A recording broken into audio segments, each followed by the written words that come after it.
நண்பர்களுக்கு வணக்கம். ஒரு அழியிறப்பரும் பெஞ்சிலை பற்றி தான் இப்போ நான் கதை சொல்ல போகிறேன்.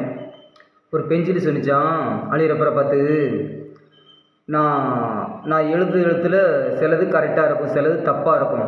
ஆனால் அந்த தப்பை கண்டுபிடிச்சி அழித்து என்னையே திருத்தி என்னையே தெளிவுபடுத்திடுத. ஆனால் நீ தேஞ்சிக்கிட்டே இருக்க, அது எனக்கு சங்கடமாக இருக்குது அப்படின்னு பெஞ்சில் அழியிறப்பரை பார்த்து சொல்லிச்சான்.